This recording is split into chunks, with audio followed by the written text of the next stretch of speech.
2, 1. Assalamu alaikum, and you are watching a special show focusing on the Awqaf South Africa's 4th annual Cadre training workshop. And in studio with me now is Thandile Kona, who is the MYM president, but he's much more than that. He's a very active social activist, and he's going to be telling us about a very exciting project that he is at the helm of. But Thandile, assalamu alaikum, and welcome to the show. Wa alaikum assalam wa rahmatullahi wa barakatuh. Thank you for having me, Shafiq. And of course, it's nice to talk to a South African now about Waqf, about Awqaf. But you are involved in a very interesting and a very exciting project that is involved in empowerment and upliftment. Tell us about it. Shukran. The project is a Waqf fund that we've started in Kona together in conjunction with Awqaf South Africa. The Kona Muslim Community Trust has set up a trust, and Awqaf has provided a capital for such a trust, where subsequent contributions will come from both sides, from the community and from Awqaf South Africa, and they'll be matching our every contribution rand for rand. So it's a project, an exciting project that we look forward to its benefits, and we hope that we definitely sure in fact that it's going to produce good results for us. Sure. Now, of course, I mean, let's be totally blunt about it, Thandile. So-called black Muslims don't always get the best in South Africa. I mean, I hear words like ice cream dawa, biryani dawa. I'm sure you've heard all those terms. We have to be blunt about this. How is Waqf or Awqaf going to help your community, and how is it going to empower it? It's true, Shafiq, that whatever you've said is true, and in the past we've had a biryani dawa, as you say, where people come bearing pots. But this time we have Awqaf South Africa who came bearing this idea, and we talked to them about it, and we're excited about it. We accepted it. It's an idea. It's a revolutionary idea in the Muslim community in general, but specifically with the black Muslim community. There's not been an initiative like this, and it's an initiative that I think should be replicated in all the townships of this country to empower.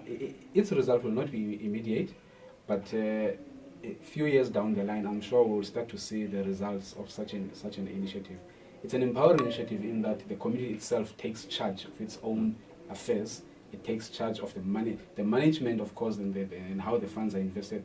That rests with Awqaf South Africa. But the community decides on how the income from those returns that investment will be spent. So it's an empowering exercise in that the community is not only contributing money, or is not only spectators in the game, they're also playing an active role in ensuring that their needs, as developmental needs as a community, are addressed by the income from the fund.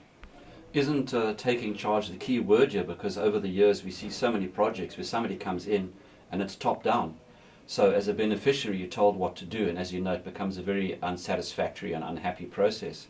Do you think the fact that the people affected will be able to take charge is actually going to break the ice, not only for where you are, but for other parts of the country?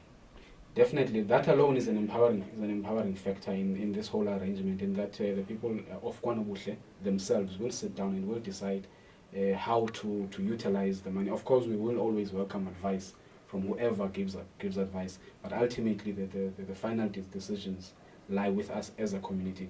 It's an opportunity that we have grabbed with both hands, because it's different from past initiatives, as you say, where people come in and want to dictate to communities on how to do things and how to spend whatever they are giving. In the past, we've rejected those. We've accepted this on the basis that it's an empowering initiative, and it's going to give us the leeway to chart a path for our community, developmental path for our community. It's a unique community. Every community is unique. So we don't want a one-size-fits-all approach where the neighboring Indian community will decide for the community in Kona what is good for them.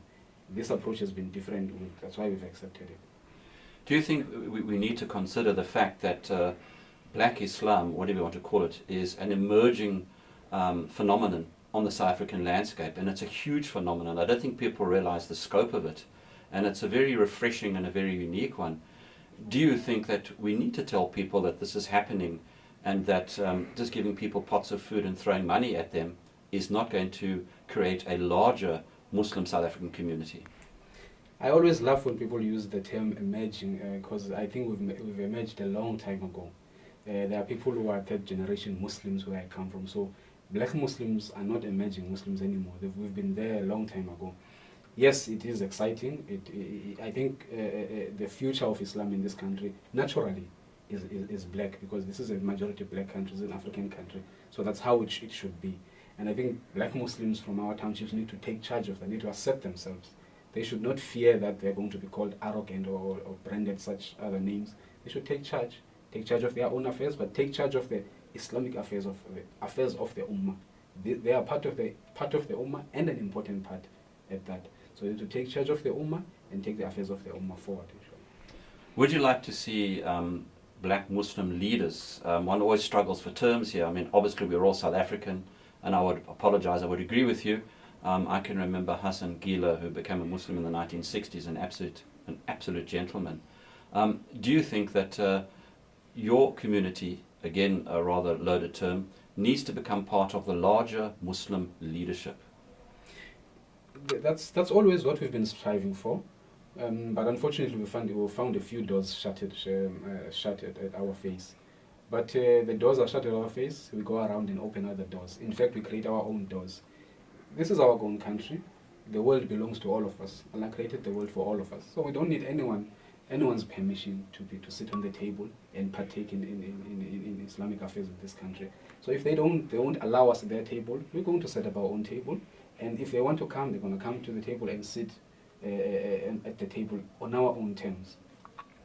Thandile, to get back to the whole Waqf model, what sort of future do you see for it, just generally speaking, in terms of developing all South African Muslims? Because there are sectors of our community right across the board who are living in poverty.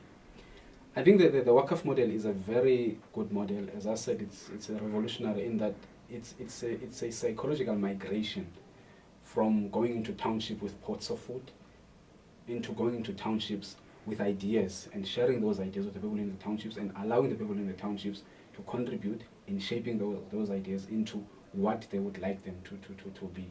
It allows for a diversity of views, for a diversity of opinions. It allows as well for people to take initiative, to take charge of their lives.